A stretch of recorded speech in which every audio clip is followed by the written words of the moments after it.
Assalamualaikum warahmatullahi wabarakatuh. Selamat pagi anak-anakku kelas 3 MI Tarbiyatus Syarifah. Bagaimana kabarnya pada pagi hari ini? Semoga sehat selalu nggih dan selalu dilindungi oleh Allah Subhanahu wa taala. Amin. Nah, sebelum kita belajar, marilah terlebih dahulu membaca basmalah bersama-sama. Bismillahirrohmanirrohim. Nah, baiklah, jadi hari ini Bu Yesi akan melanjutkan materi tematik tema 8 subtema 4, yaitu mata pelajaran bahasa Indonesia dengan judul Denah dan Arah Mata Angin. Nah, sebelum Bu Yesi bahas materinya, ada yang tahu matahari itu terbit dan tenggelam dari arah mana ya? Nah, pasti sudah tahu ya. Matahari terbit dari arah timur. Nah, sedangkan terbenamnya ke arah barat. Nah, anak-anak, timur dan barat salah satu contoh penjuru arah mata angin. Lalu apa ya arah mata angin itu? Nah, terus fungsinya apa fungsi dari arah mata angin? Nah, arah mata angin adalah pedoman yang digunakan untuk menentukan suatu posisi tertentu. Nah, anak-anak, arah mata angin biasanya disebut dengan titik kompas. Nah, ini contohnya ya. Arah mata angin. Ada 8 arah mata angin, Nak. Yang utama ada utara, ada timur, ada selatan dan juga barat. Lalu di antara utara dan timur ada timur laut. Lalu di antara timur dan selatan ada tenggara, dan di antara selatan dan barat ada barat daya. Dan antara barat dan utara ada barat laut. Nah, lalu apa ya manfaat dari arah mata angin? Yang pertama, membantu seseorang agar tidak tersesat. Jadi ketika berada di hutan, nah, agar tidak tersesat, mereka dibekali oleh kompas ya, yang di dalamnya terdapat arah mata angin. Lalu manfaat yang kedua adalah untuk membantu menentukan arah yang dituju. Yang ketiga, pedoman arah kiblat pada agama Islam. Manfaat yang keempat, membantu nelayan dalam memilih waktu berlayar dan lokasi berlayar yang tepat. Dan manfaat yang terakhir adalah membantu untuk mendeteksi cuaca. Itu adalah 5 manfaat arah mata angin. Nah, anak-anak, sekarang yang kita bahas adalah denah. Nah, denah adalah gambar yang menunjukkan letak kota, jalan dan sebagainya. Misal, denah sekolah digambarkan letak bangunan yang ada di sekolah. Sebelum kita membuat denah, maka kita harus terlebih dahulu tahu arah mata angin ya. Tahu mana utara, mana barat, mana selatan, mana timur ya, dan sebagainya. Nah, bagaimana ya cara membaca denah? Nah, dilihat videonya ya. Nah, ini merupakan contoh denah. Gambarnya seperti ini ya adik-adik. Di dalam denah ini ada rumah-rumah, ada nama jalan, juga bangunan-bangunan lain yang ingin kita ketahui pada denah. Mari kita mulai untuk membaca denahnya. Bagaimana ya cara membaca denah? Sebelum membaca denah, kita harus tahu dulu kemana arahnya. Oke, kakak akan menunjukkan ya. Ini ke arah sini, ada tanda panah biru, arah sini berarti adalah ke arah kanan.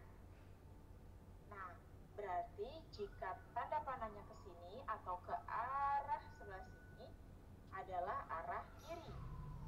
Ya, adik-adik. Jadi jika kita berjalan ke sana, berarti kita berjalan ke arah kanan. Nah, sedangkan ketika kita berjalan ke arah sini, artinya kita berjalan ke arah kiri. Oke, untuk lebih paham, kita langsung mulai membaca denahnya ya adik-adik. Kakak memiliki sebuah pertanyaan yang akan dibacakan oleh Rasul. Di samping kanan rumah Ayu adalah, nah anak ini berjalan ke rumah Ayu. Ini adalah rumah Ayu.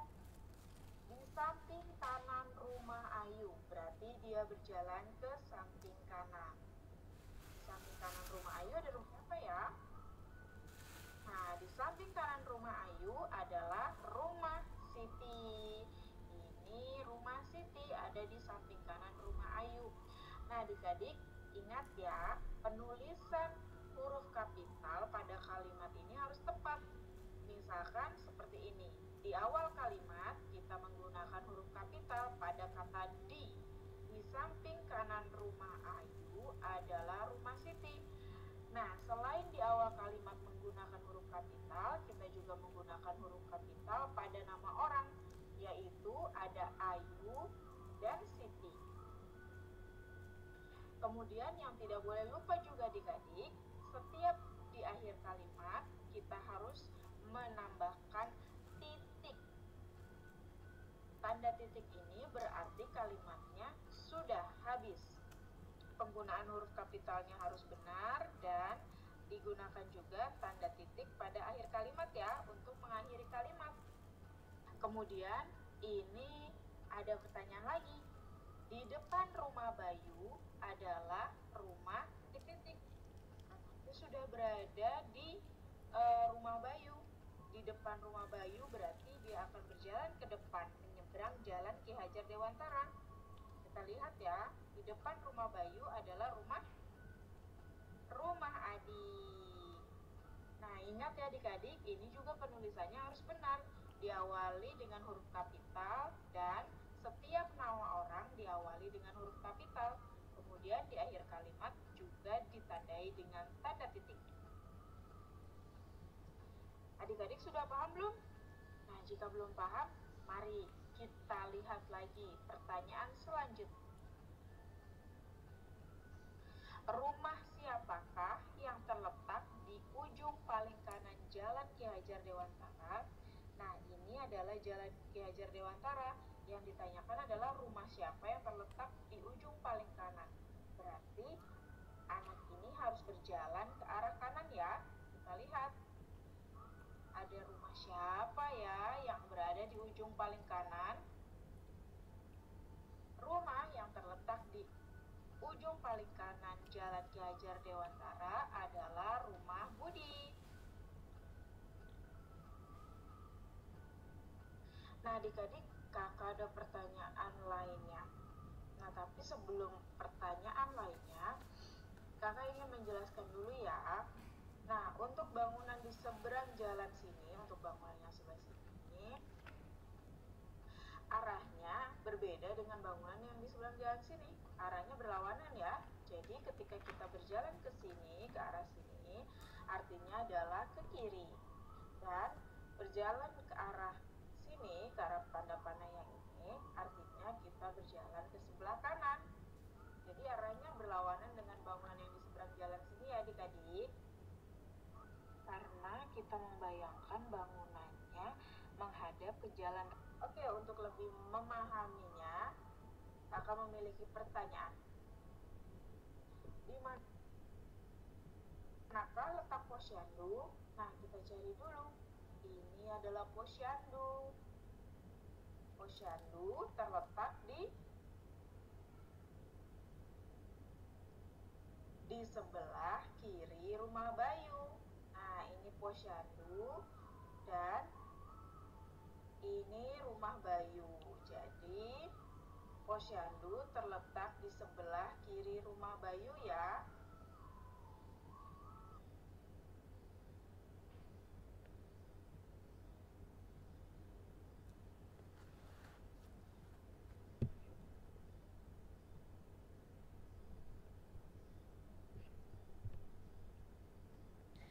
Nah, anak-anak sudah paham ya bagaimana cara kita membaca denah.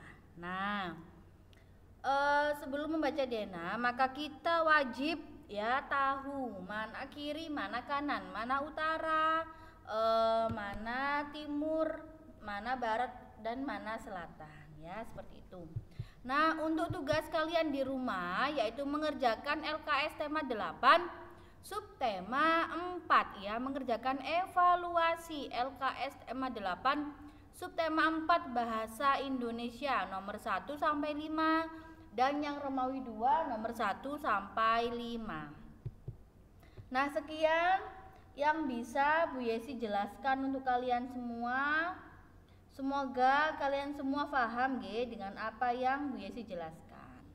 Nah, jangan lupa tetap sholat 5 waktu. Semangat puasanya ya. Kurang beberapa hari lagi sudah Idul Fitri.